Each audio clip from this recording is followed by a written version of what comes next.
This is WPSL Port St. Lucie.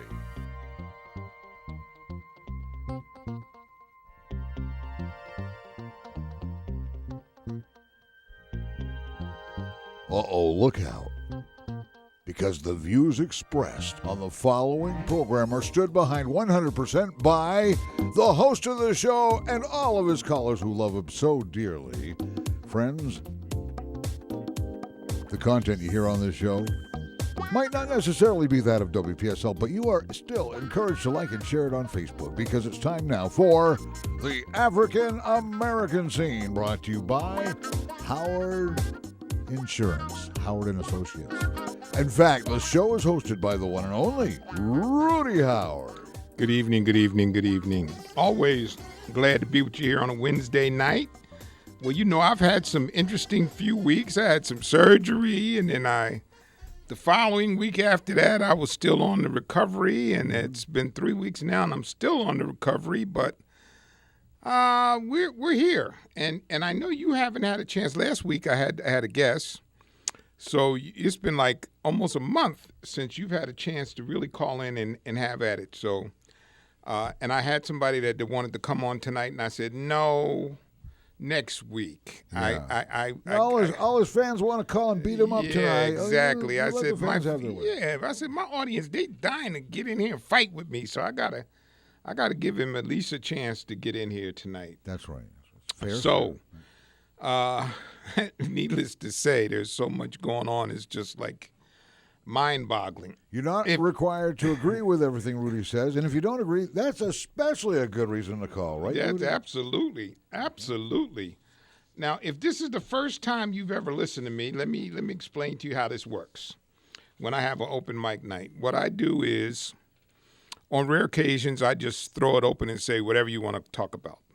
But normally what I do is I lay out some topics and ask you if you comment on them, and then I'll go back and put some background on those topics as we get into them.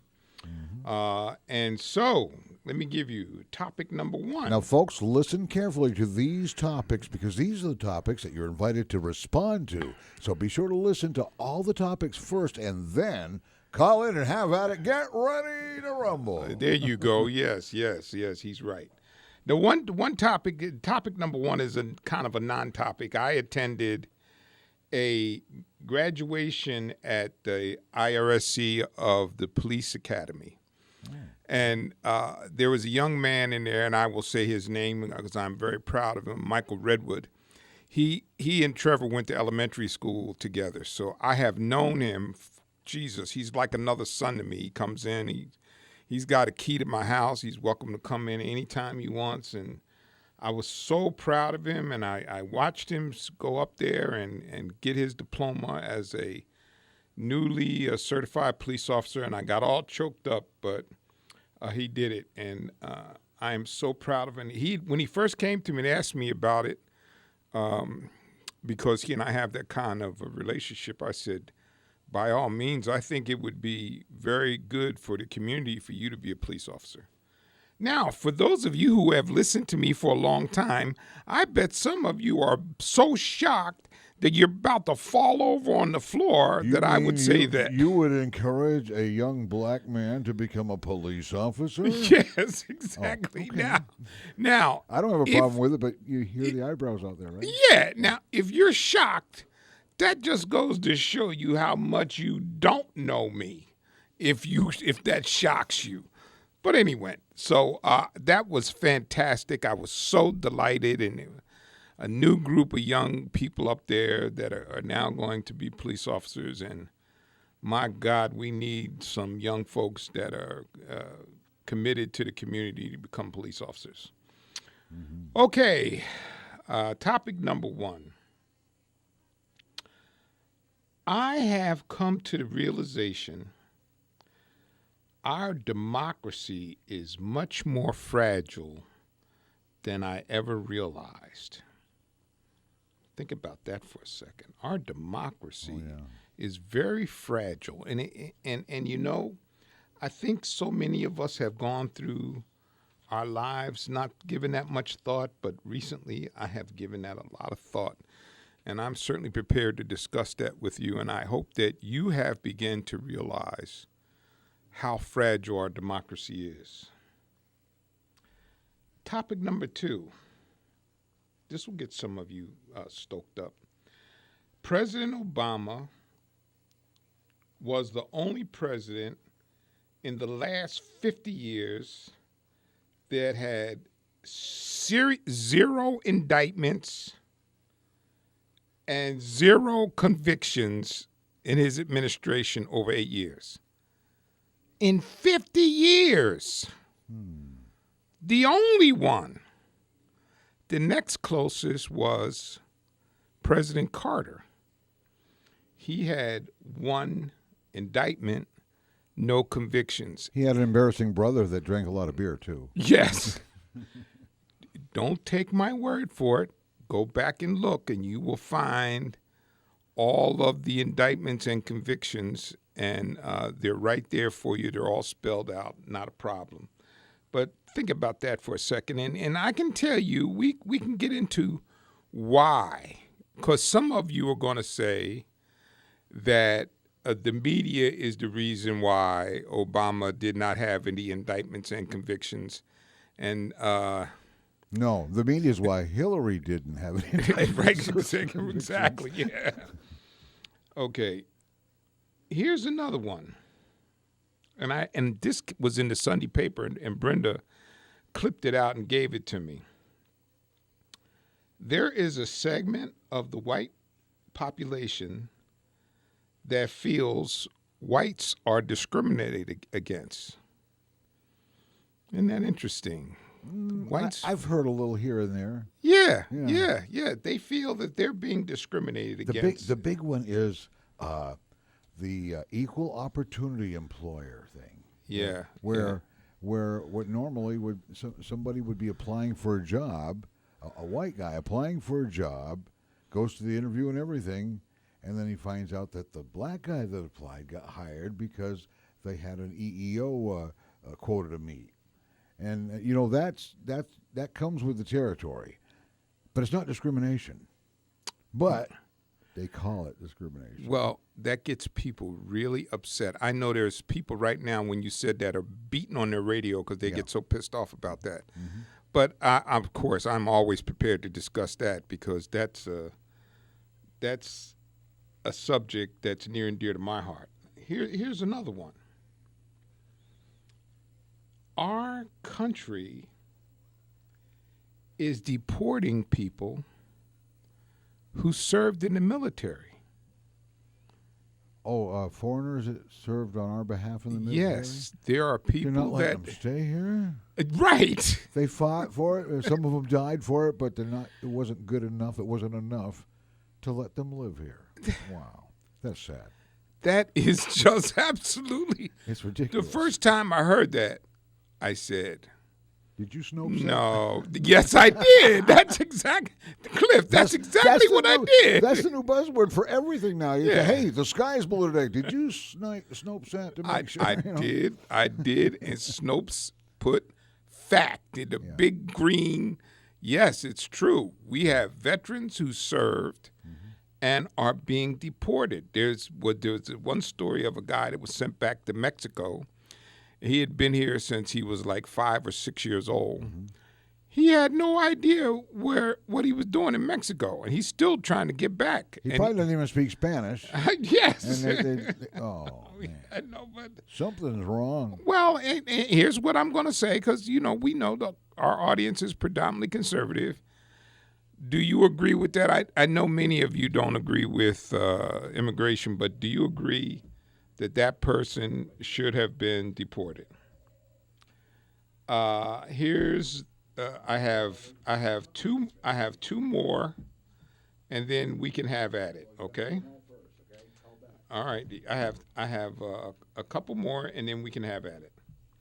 Yeah, they're raring to go, Rudy. Yeah. I'm holding them back. Yeah. We have to the topics. to end tribalism for the sake of our country. Okay. This tribalism thing is way out of control, and we as American citizens have to put an end to tribalism because it is really doing damage to us as a country. And I think this is the last one here. And then finally, I think this is it. Is this the last? Yes, this is it. Finally, Europe is often criticized by us. Oh, boy. But one of the things that is apparent to me, Europe puts a high priority on its people when it comes to spending priorities. So while there has been a great deal of criticism about Europe not spending enough money for defense, Europe provides education, Europe provides health care, and that is a high priority to the European countries, more so than the United States. Now, isn't that a shame? Yeah. We were supposed to show the world how it was done. Yeah. And now we're being shown. Yeah, so think about that for a second. Yeah. So now, come on. Now you can call in whoever that was that called before. 340-15. I'll surprise you. We'll wait. What was important about hearing all the topics first is he might not want to grab the first, second topic. He might want to hear all the topics and then decide which one he wants to comment on. Exactly. But you're now welcome to call 340-1590. Yes, I welcome you. I welcome your thoughts on any of the things that I brought forth. There are some pretty interesting ones there. I'll tell you that's for sure. So I welcome your thoughts about any of the things that I've raised here. Well, I did promise you a little surprise. Okay. It's Steve on the line. Oh, how you doing, Steve? Hey, Rudy. I'm glad you're feeling somewhat better. Thank you, sir. Yeah. Life is what it is sometimes, isn't it? Yes, it is. Yes, it is. Hey, just have a question. I asked you to read a book. Did you ever get around to reading that book? No. Tape Letters? No. I did read your book by Jim Willis. Oh, you did? I did. I read it. Okay. We'll talk about that some other time, but I thought I'd hit in on the topic of the democracy. Okay. How fragile it is. Give me a thought. Of why it's fragile? Yeah. Our democracy is very fragile because basically our democracy is an ideal.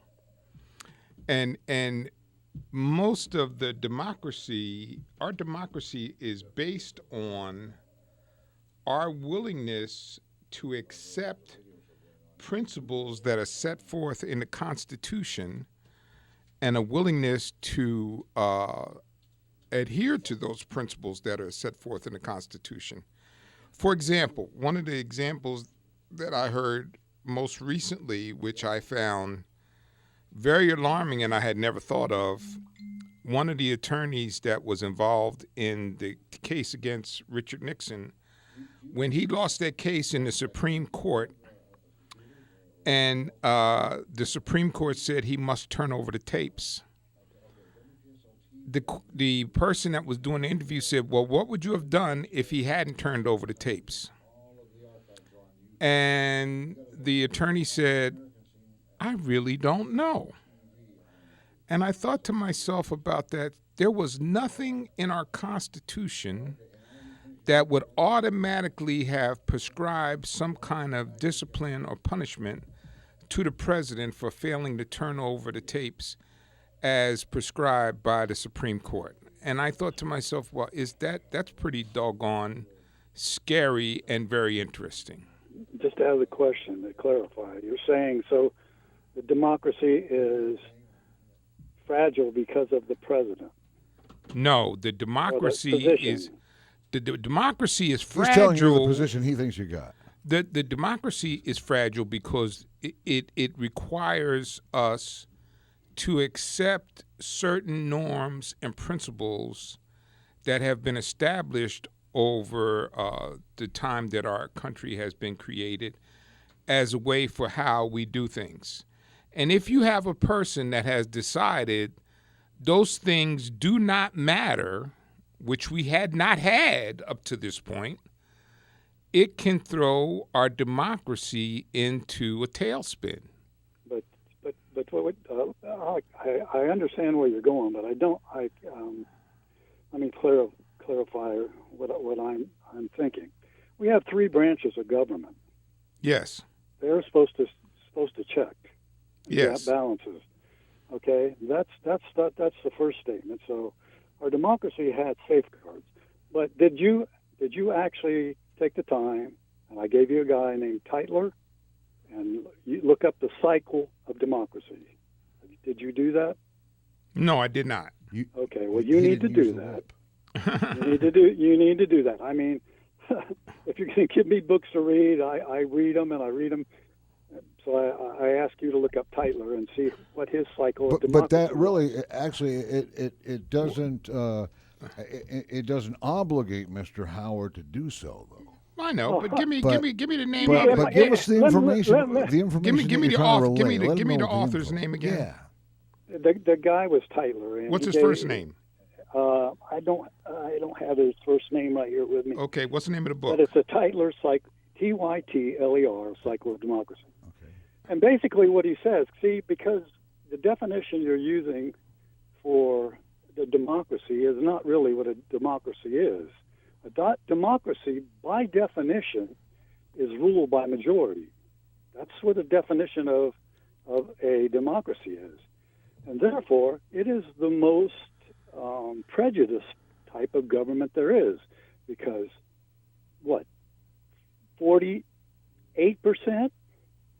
49% can rule over whatever, or 51% can rule.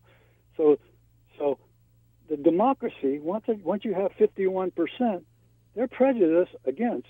Now, I don't use the word prejudice there. I mean, their value is more valuable because they are the majority. We are a representative republic. We're not a democracy. We have democratic processes, but that is why we have the three tiers of government. And if you think about it, that's a representative republic is what gives you freedom, because you do not have to be the majority. And see, that's where this whole idea. See, the democracy. Ben Franklin was attributed for saying this, and I don't know if it's true because I've seen that other people said it wasn't Ben Franklin. But a democracy is two wolves and one lamb trying to decide what's for dinner. That sounds like Ben Franklin to me. It does. Yeah. So a democracy, by Tytler's theory, you start out in bondage. That's where you start out. And then you have spiritual faith. There's an updwelling of spiritual faith in some higher being, something that has more meaning to life. People in bondage, and that gives them a reason because if they have a higher authority than man, then they get the courage to do whatever they need to do. Then by courage they develop liberty or freedom. And after that liberty, when people have the opportunity to be free, because our government has made the more people than the middle class richer, have more than any other class. Our poor have air conditioning, cell phones, Nike shoes. Our poor is richer in a lot of ways than some of the most richer people in poor countries. But after you have liberty, you get to abundance. Then guess what happens? The next part of the cycle is selfishness. Mm-hmm. And that selfishness is because of their possessions. And the next thing, after selfishness, you become complacent because you're satisfied with what you have. And the next part of it is apathy. And that apathy is a place where you don't really care about other people. You only care about yourself. You don't want to really get involved, and nothing's really important anymore. So therefore, it comes to a point of dependency again. So you have that cycle. You have a cycle of bondage, spiritual faith, courage, liberty, abundance, selfishness, complacency, apathy, and then all the way back to dependence again. So where would you think the United States is right now in that cycle? I would have to give that some thought, but my instantaneous response would be apathy. So we're at apathy, and then we're going to be on dependence next. Well, I don't know. I'm not necessarily sure that I would follow that would be the cycle, Because Well- in my humble opinion, in the 70s, I thought we were pretty close to being the kind of democracy that was pinned in our Constitution for what we said that we would like for this country to be. Since the 70s, starting in the 80s, that has completely changed, and we have become extremely selfish. We are Okay, let me give you. we have become a very selfish people. And let me give you a reason for that.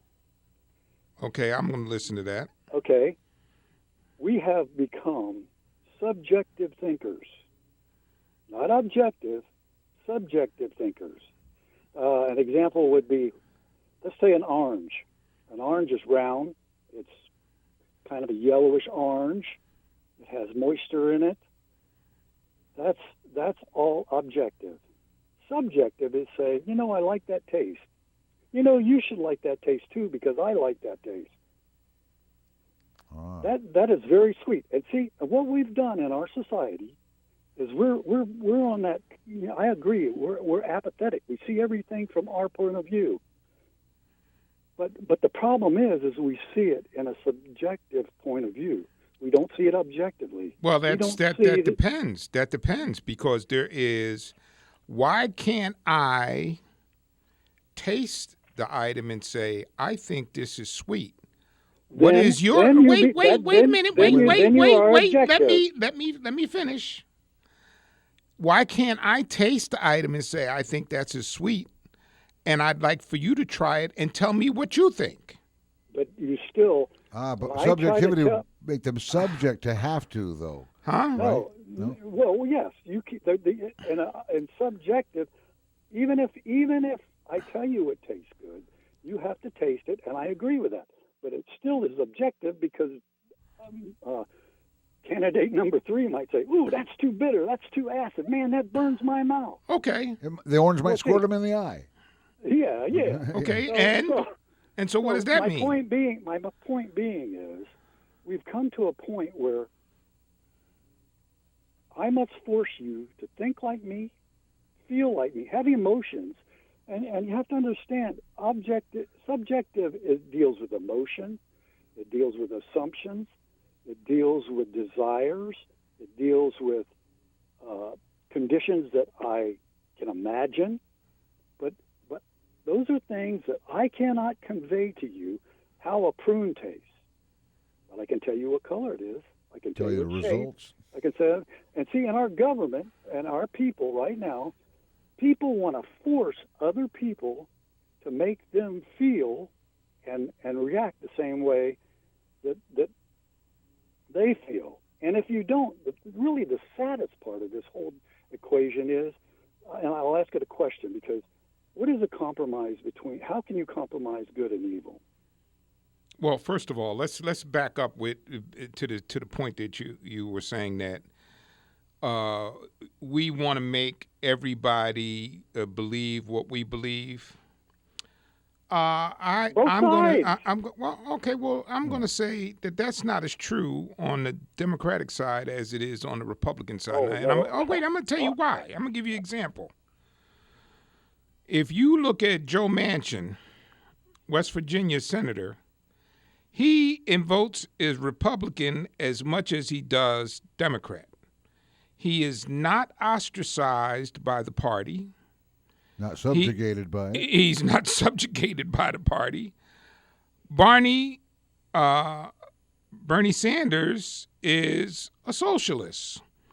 He is not ostracized by the party. And the gentleman from Maine, whose name escapes me, who's an independent, he goes his own way a lot of the times. Now, our party has tolerance for people who have differing point of views other than what the quote-unquote main theme has. And we're tolerant of that. The Republican Party is intolerant of people who do not toe the line, i.e., Rhino. Republican in name only. That is a term developed for people that do not toe the party line of the Republican thought process. But to still get back to my question, which was what you're dealing with right now. What is a compromise between good and evil? Is there a compromise in your view that you can compromise good and evil? Good subjugates the evil, theoretically. Yes, all the time. And see, in our philosophical points of view now. But who defines what good is and who defines what evil is? Now we get to the real part of our Constitution and the preamble. That's where the Supreme Court. Okay, so who decides what good and what? And that's exactly what they tried to do. Who did? In the preamble, when they were the fathers of our nation, the guys that wrote the Constitution, they said, by our Creator, inalienable rights. Okay. Life, liberty, and the pursuit of happiness. Okay. Not good life, bad life, just life, and you get to live out the way you want. The pursuit of happiness, liberty to do those things that you feel are right. And with the guidelines, of course, people don't like to hear this, but it was the guidelines of the Ten Commandments and the way Jesus treated people. Those were the guidelines. And so, therefore, you're going to tell me that the founders adhered to those principles. Rudy, have you ever told a lie in your life? Listen, I'm asking you the question. You can't ask me the question. I'm asking you the question. Are you saying you made the statement that was the principal construct of what it is our society is supposed to be? And I'm asking you, did our founders adhere to that construct? Absolutely not, because they couldn't. Because they're imperfect, just like the question I asked you. Okay, all right. You say liars don't need to be trusted. Trump's a liar. He shouldn't be trusted. He's a liar. And then I ask you the question, have you ever lied? And you have. And I have too. Okay. And the point being, a liar can tell the truth sometimes. But what does that have to do with what does that?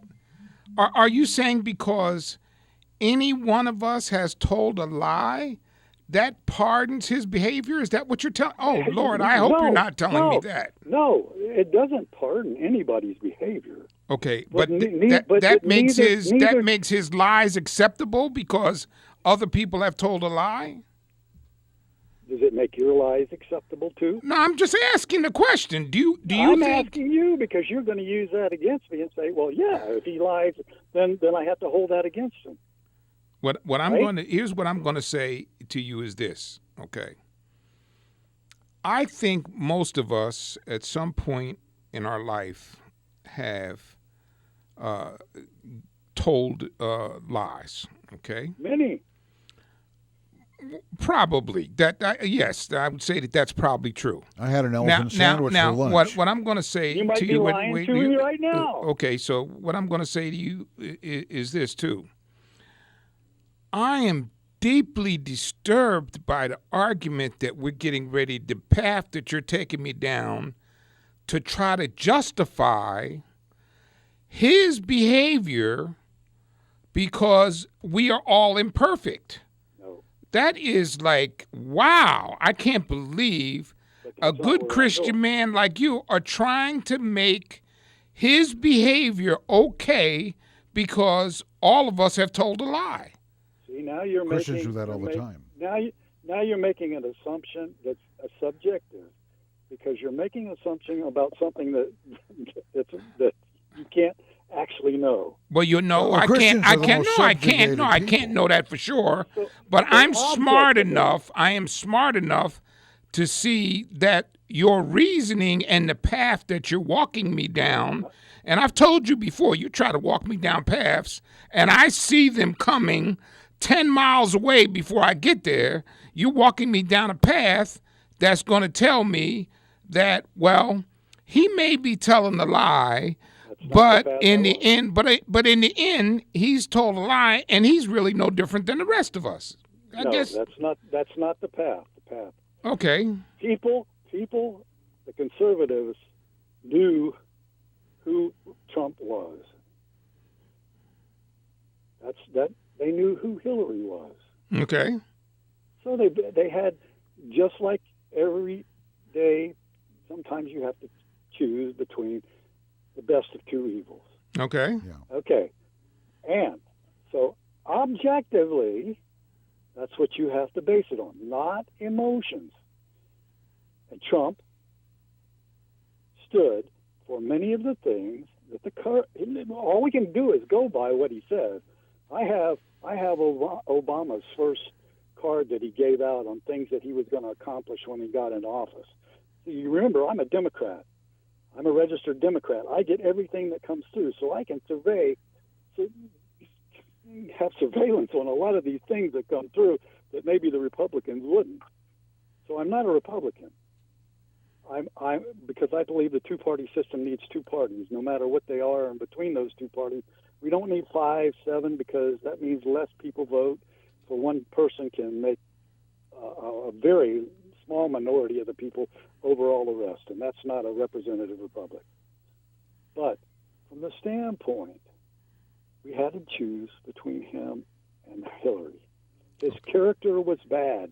We knew that. But people do change. But now let's talk about that for a second, because that's a really, really good point. You had 6 hearings for Hillary, mostly conducted by Republican members. 6. She was never convicted or indicted of anything to this day. Actually, and wait, just let me finish. You can come to the conclusion in your mind, as many have, that she's guilty. But if we have a legal process and we believe in the principles of law, she was not convicted. So if she was not convicted of anything, where is the objectivity about what she did or did not do? And the problem is that in the way of the analysis of who she is and what she did was so distorted. I'm guessing it was. It was so distorted. People were not able to clearly delineate what is and is not true. Let's be very clear here. The hearing she had, what was the number? She had 6 hearings.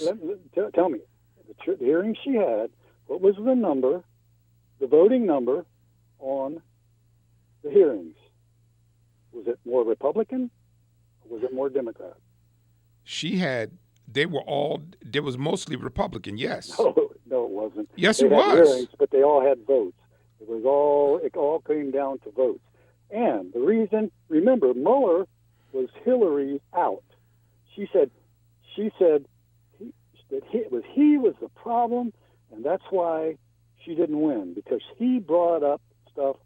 That was not Mueller. You're wrong. Right. It was not Mueller. It was the former FBI director. It was not Mueller. Mueller was special counsel. He had nothing to do with those hearings. Okay, I may be wrong. I'll have to check it. No, you are wrong about that. Okay, but anyway, what I'm saying is that who did Hillary say was the fault of her not getting elected? What she said is she felt as though that the former FBI director was responsible for hurting her opportunity to become president of the United States. Right. And I would say, while that is almost impossible to prove objectively, most people would say that there is a strong likelihood that that's true. Well, yeah, okay. I'll have to do some more research on that. But anyway, back to the original. The democracy is basically in the shambles and stuff it is because one of Tyler's statements was once a people And I have to let you go too, but go okay, ahead. once they have a people that can vote on things for themselves, democracy will fail. And the reason that we've lasted as long as we have as a democracy is because we were a representative republic. And it's getting that way where the government and everything's getting so bulged that it's terrible. We're paying for everything. It can't go on anymore. Okay. Take care, man. I love you. Great call, Steve. Okay, all right. Yeah, thank you. Wow. Okay, yeah. And is Winnie still there? I hope so. Yes, She's patient. Yes, Winnie, yes. Okay, you ever heard of Andrew Gilliam? Yes. Okay, he African American. He running for governor. Yes, that's right. I got a flyer. He got some good topic. He say he'll fight for $15 an hour. Mm-hmm. And he NRA, that's the gun. And he a Medicare, expand Medicaid. And about the school, rebuild the public school. He got some good topics. Very good topics. Yes. And so he a mayor of Tallahassee, Florida. Yes, he was. Yes, he was. Yep. He's a good man. He's the friend like run for a governor. I'm not sure. There was a young man a few years ago that I met. His name was Daryl. I can't remember his last name, but I actually met him. He was running for governor, and then he finally got onto the ticket with the gentleman whose name I can't recall, but he was quite impressive. And I can't remember his last name, but he was the first one that I know of, black man that ran for governor. But this guy, Andrew Gillum, he's quite impressive. I think this is a very difficult cycle for him because most of the people running for governor are just loaded, and he doesn't have a lot of money, that's for sure. I got on the internet about that guy Chris King. Yes. And they got his name on there, Andrew Gilliam. They say that he don't have a lot of money to compare to his companion or something. He doesn't have a lot of money to do all that. No, King doesn't. But look, King's got ads. You haven't seen any ads for Gilliam. But listen, here's what I will say. Yeah, but here's what I will say about Andrew Gilliam. Yeah, don't say about Andrew Gilliam. He'll have a lot of money to do all that. Yeah, but what I'm saying, I think he's a good man. I think he's bright, and I think he has a future, and he's young. So even though this might not be his time, and then we got to be careful about that because Lord knows President Obama came out of nowhere. But Oprah put up her butt up for him though. She gave him that boost. That's so she wouldn't have to run because she knew she'd win and she'd be stuck. Just like Donald Trump. Put up her money. But every line said this guy here got somebody to get him that money, that boost like that. Andrew. But anyway, you hear this guy. He run against Ruth Alexander. Henry Duhart. Duhart. Yeah, he run against Commissioner. He run against here. He run against Ruth Alexander. Henry Duhart. Hart. Hart. I don't know. It might be. Years ago, my son played football against a Duhart, and I'm wondering if it's the same guy. But that's because that's such an unusual name. He's 25 years old. That would be the same age as my son, and maybe he went ahead and graduated from college, and he's coming back and he's running. I don't know. Oh, that'd be interesting. I need to look that up to see if it's the same Duhart. It's nice to find out where his kids are. All right, then. Take care. Thank you. Okay. Wow, Winnie. Folks, that was a very interesting call by Steve, and it's Comey. Comey was the FBI director that was involved with Hillary. And all of the people that actually, Comey was a lifelong Republican, as well as Mueller's a lifelong Republican. And so is Rosenstein a lifelong Republican. These guys are all Republicans. And listen, the point that I'm trying to get to, especially about this tribalism thing, we have got to fix this for our country. There's some things that Steve said from a theoretical point of view that are possible, that are deeply disturbing. We could be running the end of a string for how our democracy is working because of some of its fragility, which is why I brought the topic up. He brought up subjugation. Subjectively. Subjugation is when you become a subject of, let's say, a kingdom. You are a subject of such and such country or kingdom, and you must abide by those laws and do what you're supposed to be. Well, I've got family up north, and now you've been in Massachusetts. Yeah. If you're born in Massachusetts, you're born a Democrat, whether you like it or not. and now I'm not a Republican either. Yeah, I'm not. But I have an aunt up north. Now, if anybody knows, I'm gonna get her real good. I'm gonna get her son too. My cousin, Todd Nichols, his mother Doris Nichols, my father's older sister. I will every once in a while. I take the devil's advocate stand just to get a rise out of what's being said out there.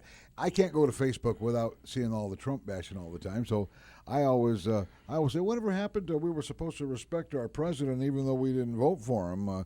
They taught us that very early in life. And my Aunt Doris, boy, she will jump all. She would love to give me a good whooping. She would, because she thinks that I'm taking a stand, but I will not allow myself to be subjugated about politics. Or pretty much anything for that matter, but they want you to be subject to their thought, okay? And whether they're for or against something, if you're for or against them and they're not for or against it, they're going to subjugate you somehow, or they're going to do something that puts you in their control just so that they can, well, even if it's just to merely bash you, Yeah, I think, but see, that's part of where the tribalism comes from, and because there's each king of the tribe, and this is the difference, and I'm telling you, if you go back, and maybe I am a little bit naive because my wife has accused me of that, being a child of the '60s, but if you go back and look, frequently there were times when Republicans and Democrats could come together and come up with solutions for problems. Yeah, because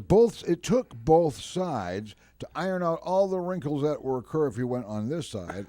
It would also be wrinkles on the other side. So everything in between has to be ironed out. Yes. And it can only be done by the system the way it's set up with two parties. Right. Now, I'm going to tell you something that happened that I think was the beginning of the end of that level of cooperation. And it's a small thing most people didn't even pay attention to. Okay.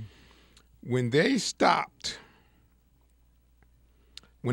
allowing people to leave on Thursday to go home for the weekend so that basically they could keep their home base at home, and then on Thursdays, they're out of there, headed home for the weekend. I like that idea. Okay.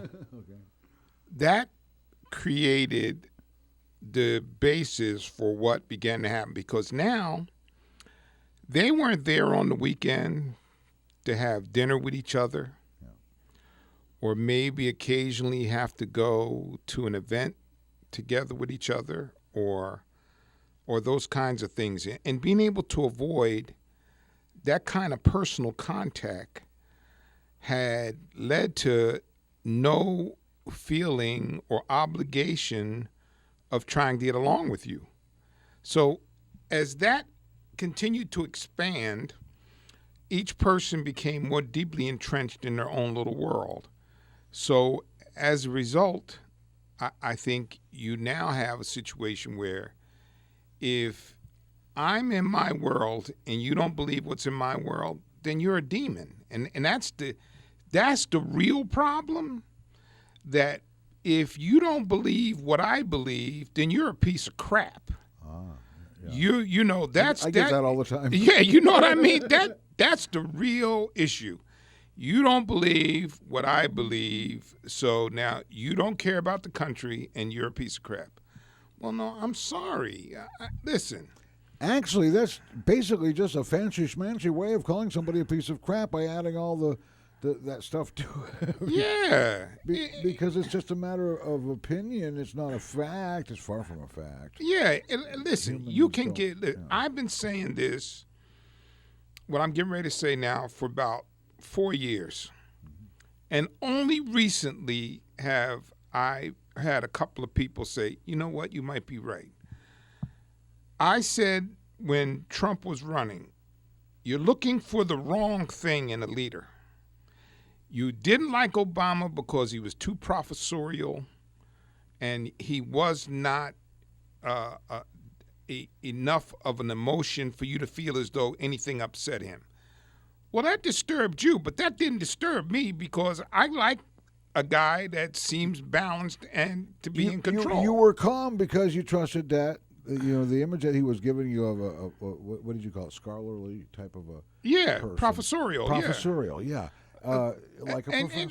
And now let me tell you why that was important. You wanted John Wayne in the White House, but that's not what we need in 2018. We already had Ronald Reagan in. Yes, in 1960, 1970, okay, maybe that might be a good fit. But in 2018, and here's the lesson that you're not getting.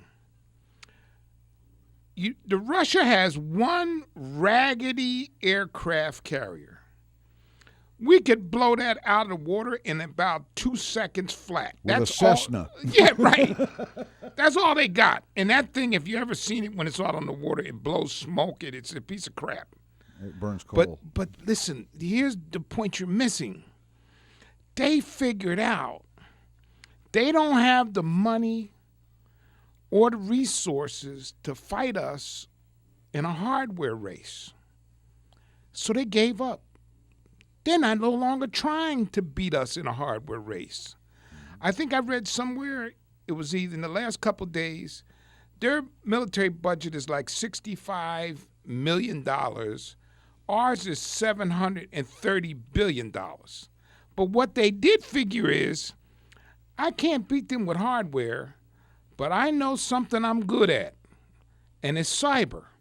So I'm going to invest all of my money in internet and all of that, and that is how I'm going to fight the West and the United States. Makes and sense. You know what? I swear to God, this is where my mind is blown. Are you trying to tell me you can't figure that out by now?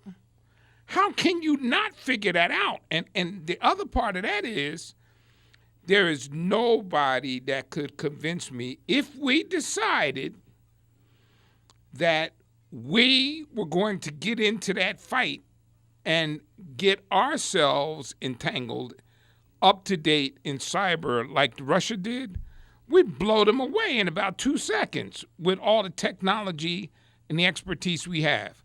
But I'm going to say this that's very controversial, and Eisenhower warned us of it. The military complex has got us by the you-know-whats and keeps making us spend money because to keep that industry alive. You can't convince me that we need $730 billion worth of armaments when the case for a hardware war is getting less and less and less. It's getting less. And we're spending more money on that. Why are we doing that? That is just that's right. Remember the Iraqi war and how high-tech it was. They were amazed at how they were able to go in there and do away with so many of the enemies and so effectively and efficiently, why does it cost more? It's just it's ridiculous, really, when you think about it. And we're caught up on trying to do, and then we say, well, there is no money. There's no money to help our people with health insurance. We got a call? Yeah, we've only got about 3.5 minutes left. We got Carlos on the line. Okay, Carlos. Let's go with you, Carlos. Give you a shot. Yes, sir. Oh, I got to push the button. Yes, sir. You're right. We should have kept on down the Obama way. China is building islands and building up the military. China is all over now. I heard that they're in Africa. You're right. We should go down the same way Obama did. The Russians invaded. What is it? I can't even remember the name of it. I'm trying to go quick. And Iran, a little piece of crap, a country like Iran, just goes and grabs our ships and puts our guys on film crying. You're right. We should have kept on down the way that Obama was going. We were going down a good route. Okay. Oh, there he goes. Okay. Thank you, Carlos. Goodbye. Yeah, right. Yeah. But there he goes. He's gone with the macho thing again. You know, listen, I'm telling you now, the macho thing is a game of the past. If we're going to come into this century, the name of the game is called cyber. Yep. It's called internet. Mm-hmm. We should be worried about protecting our infrastructure grids from attacks of viruses, etc. And we're not even putting any emphasis on that right now. No. We're out there building. We're two big crybabies. We're out there building more tanks we don't need, more bombers that we don't need, and one bomb is probably a couple $1 million that we drop. Oh yeah, and much larger than the ones at Hiroshima and Nagasaki. Yeah. So what are we doing? And because we as a public are not thinking clearly. We are allowing them to spend our money like that, and our roads are falling apart. Our airports are falling apart. We have an inadequate rail system, and we're continuing to build more arms. Yep. And for what? There is no logic. If you are a person of any logical thought process, that makes no sense. But hey, who am I? I'm just a little old Rudy Howard in Port St. Lucie, Florida, trying to educate you on how they're misappropriating your money that you don't want anybody else to get help with. You sound like somebody who's watching out for us all. I'm trying very hard. But anyway, okay, so I finished this hour on my soapbox. And, wow. And I know, I'm sorry, there's a couple of phone calls out there. I know you didn't get in. One of the most awesome calls from Steve ever tonight. Yes, it was a good call. I apologize. If you're around next week, I got a guest, but I had already told her that we might have to work in some phone calls. So call back next week, and we'll try to get your thoughts on the air. And I'd like to thank you for tuning in to the African American Scene. God bless and be safe, and I'll see you right here next Wednesday for the African American Scene. The African American Scene is heard every Wednesday evening in the 6 o'clock hour. Archives of the show are on Facebook at WPSLTV.com. This is WPSL Port St. Lucie, the talk of the Treasure Coast. It's 7 o'clock.